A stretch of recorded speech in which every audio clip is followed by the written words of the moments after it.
o trade marketing é uma das principais ferramentas de gestão de negócio, né?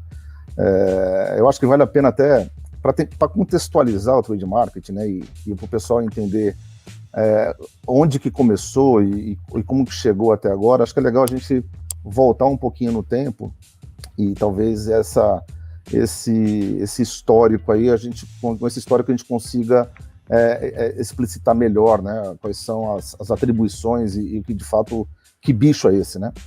Então o trade marketing no Brasil, ele é uma ferramenta de gestão, podemos dizer assim, recente, né?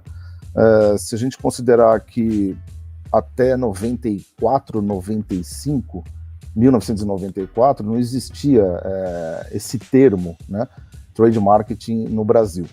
A origem do trade marketing fora do Brasil, até hoje, não se sabe de fato, né, se aconteceu na Europa, nos Estados Unidos. Existem algumas correntes que dizem que aconteceu no final dos anos 80 na Europa, principalmente França, Portugal e algumas correntes mais, diria que eu acredito mais, trazem os conceitos de trade marketing americano, liderado por empresas como Colgate, como própria antiga G.C. Lever, né, e Procter Gamble. No Brasil, o trade marketing ele começou a surgir no momento em que a economia começou a se estabilizar. Foi uma coincidência? Não necessariamente. Tá? A partir de 94, né, os mais antigos como eu aqui, né, conviveram com aquela período de inflação galopante, né, e a partir do Plano Real, em 1994, nós tivemos uma estabilidade na economia. Com essa estabilidade da economia, a gestão, a forma de relacionamento entre indústria e varejo mudou consideravelmente, né? O varejo ele sobrevivia até então de forma especulativa, né? Ganhava em cima do mercado financeiro, ou seja, nós tínhamos inflações que chegavam aí a 5% ao dia, né? Quase impensável, né? Hoje em dia. Na época também era impensável, mas era o que tínhamos, né, para aquele momento. A partir da estabilidade da economia, né, com a entrada do Plano Real, essa relação entre indústria e varejo passou a ser uma relação muito mais profissionalizada. De fato, você tinha que promover ambientes de venda, né? Tinha que fazer o negócio acontecer e não mais trabalhar em cima de especulação financeira, né? E aí, o que aconteceu a partir desse momento em que a economia brasileira começou a se estabilizar? As grandes redes começaram a vir para o Brasil, né? Então, a gente teve um movimento de vinda de grupos portugueses como o Sonai, a entrada do próprio Walmart, a fusão do Pão de Açúcar com o Casino, a entrada de um grupo holandês que comprou Bom Preço no Nordeste, chamada Ahold. Ou seja, essa migração das grandes corporações de varejo para o Brasil exigiram que as indústrias passassem a olhá-los de uma forma um pouco mais cuidadosa e muito mais, diria, profissional. Então, o trade marketing ele surgiu a partir desse momento como uma forma de entendimento melhor desse varejo, que lá atrás a gente chamava entendimento do canal, né? O trade marketing, a essência era desenvolvimento do canal de distribuição, né? Que a gente também, hoje em dia, a gente chama de canal de vendas, né? O canal de distribuição virou o veículo de distribuição. Eu posso depois contar um pouquinho mais sobre esses conceitos. Então, lá no final dos anos 90, a gente teve esse fortalecimento do varejo, a entrada também de marcas próprias e, naturalmente, as indústrias. O trade marketing começou na indústria, né? Isso também é algo que a gente pode conversar um pouco ao longo desse tempinho que a gente vai ter aqui hoje. E a indústria, então, ela teve que entender melhor, ela tinha que entender melhor o shopper que estava dentro desse varejo, desenvolver ferramentas para poder aprimorar melhor as suas vendas, né? Eu costumo dizer o seguinte, dentro do contexto de trade marketing, a gente tem alguns pilares, né, que norteiam esse conceito, tá? Então, quando a gente fala de trade marketing, obrigatoriamente a gente fala de gestão de informação, tá? A inteligência. Não existe trade marketing sem informação. Então, o tempo todo você vai estar buscando essa informação no varejo, né? E retroalimentando todo esse processo de atendimento do próprio varejo, tá? Um outro tema que está dentro do contexto de trade marketing é o shopper. que é o shopper? É um conceito já um pouco antigo, né? Muita gente já consegue diferenciar e sabe exatamente o que significa, mas algumas pessoas ainda não, né? Então, quando a gente fala de shopper, é aquela pessoa, que somos nós, né? Que compra a mercadoria e não necessariamente consome aquela mercadoria. Então, o consumidor é aquele que consome. Então, você tem variáveis que impactam o consumidor e variáveis que impactam a decisão de compra do shopper. O trade marketing, ele surgiu mais direcionado para esse entendimento do comportamento do shopper. Existem exemplos muito clássicos, né, para definir, para explicar a diferença entre shopper e consumidor. Então, eu vou dar um exemplo aqui, ração para cachorro, né? Quem é o consumidor de ração para cachorro? É o próprio cachorrinho, né? E quem está por trás de desenvolver o produto, as especificações daquele produto para aquele cachorrinho?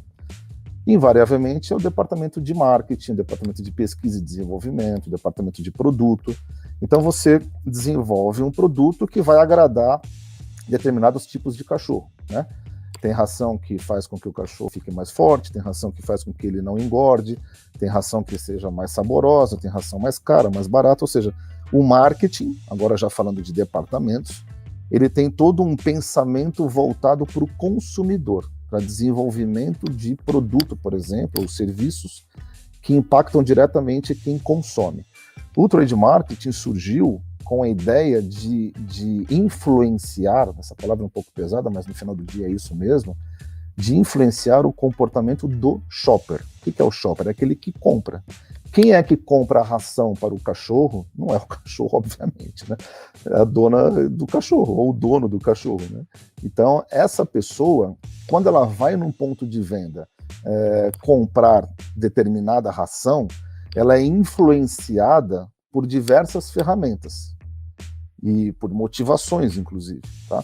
Quem está por trás dessa influência e desse entendimento do comportamento desse shopper é a área de trade marketing. Então, se a gente pensar na área comercial da indústria, isso serve também para o varejo, a gente tem três grandes áreas, eu diria. Você tem uma área grande de marketing, que está responsável pela comunicação, desenvolvimento de produto, aquilo que eu disse já, né, voltado mais para o consumidor. Você tem a área de vendas, que está responsável mais pela relação com o cliente, né, com o varejista, com os distribuidores, atacadistas, etc. E nós temos uma área de trade marketing que faz um pouco a integração entre essas duas áreas. Então, o trade marketing ele surgiu também com essa função, com esse papel de integrar a área de vendas e marketing. Por que aconteceu isso? Porque no final dos anos 90, comecinho dos anos 2000, ainda era muito comum você ver, até em grandes organizações, uma dificuldade de relacionamento entre os departamentos de marketing e vendas. Em algumas empresas até existia um certo conflito entre esses dois departamentos, essas duas áreas, né? E o trade marketing veio meio que para fazer essa ligação, né, entre essas duas pontas, né? Ele conseguia traduzir as estratégias de marketing para o cliente, para o ponto de venda, e conseguia trazer essa realidade de venda, do ponto de venda do cliente, que é a realidade nua e crua, conseguia traduzir isso e levar para o marketing, né? Então, foi muito importante o surgimento do trade marketing nessa questão da integração. Outros temas que norteiam, né, a área de trade marketing quase como obrigatório é execução, né? O que é execução? Execução do trabalho no ponto de venda, né? O seu Mr. Procter Gamble ele dizia que o ponto de venda é o momento da verdade, né? Obviamente que hoje a gente está no momento da digitalização dos negócios, né? A gente tem o marketing digital aí e as vendas online, né? Que muda um pouco o cenário. Mas vamos falar do offline ali, vamos falar do varejo convencional. Na frente da gôndola é que as coisas acontecem, né? Então, a execução, ela faz parte dessas atribuições de trade marketing. O PDV, não existe trade marketing sem ponto de venda, né? Tudo que se faz em relação a trade marketing está direcionado para o ponto de venda, que é o momento da verdade, onde de fato as coisas acontecem. E o que representa as coisas acontecem? É o que a gente chama de conversão. Né? Então a gente vai explorar um pouco, eu estou dando de uma forma passando aqui alguns conceitos, mas a gente depois pode explorar um pouco mais cada um deles. Mas é converter mesmo, converter uma vontade, converter uma aspiração, converter uma intenção em compra. Então, quando a gente fala de conversão, é assim, quantas pessoas entram na loja, quantas pessoas circulam por aquele corredor, quantas pessoas interagem com a minha categoria, quantas pessoas compram mercadorias e produtos daquela categoria, e quantas pessoas de fato compram o meu produto, a minha marca, o meu item, o meu SKU, né? Então, toda essa análise, desde a entrada do consumidor dentro de uma loja até a aquisição de um determinado item, a gente pode contextualizar dentro de um índice de conversão. Quanto maior o índice de conversão, melhor é o resultado tanto para o varejo quanto para a indústria.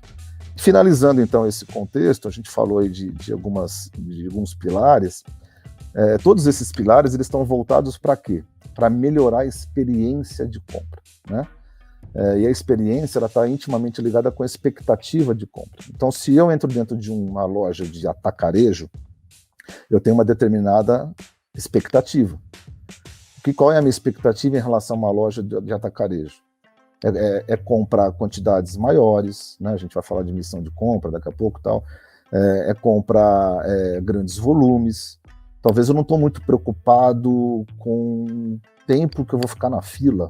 Talvez não. Eu estou disposto a ficar ali 10, 15 minutos numa fila, porque eu estou pagando barato e esse tempo na fila justifica o preço que eu estou pagando. Quando eu vou para uma loja, por exemplo, premium, uma loja de produtos de valor agregado mais alto, a minha expectativa é diferente. Eu quero uma loja confortável, talvez eu quero uma loja com ar-condicionado, eu quero uma loja que eu compre poucas coisas ali e saio rapidamente, eu não quero ficar na fila. Né? De repente eu quero uma musiquinha ambiente, né? Enfim, a minha expectativa muda de acordo com o canal ou com o tipo de varejo que eu interajo como shopper. E essa experiência, então, ela tem que ser compatível com essa minha expectativa. E tudo isso finaliza onde? Se a gente olhar como um funil, finaliza em resultado. Então eu costumo dizer o seguinte: se você está estruturando a área de trade marketing na sua empresa, seja ela uma indústria, um varejo, um distribuidor, uma rede de farmácia, pouco importa. Se você não tiver como norte final o crescimento dos seus negócios, é melhor você não implementar nada, porque você vai gastar dinheiro e vai virar custo. Então tudo tem que ser direcionado para o resultado. E quais são esses resultados? Venda, rentabilidade, market share, fluxo de consumidor na loja. Ou seja, é tudo que faz uma empresa sobreviver, né? Então, o trade marketing, ele é extremamente importante e complexo, porque ele não é só merchandising, como muita gente já fala. Eu tenho área de trade marketing na empresa. Você tem aqui, que você faz lá? Eu tenho vários promotores lá. A promotoria faz parte do contexto de trade marketing, mas não é só isso.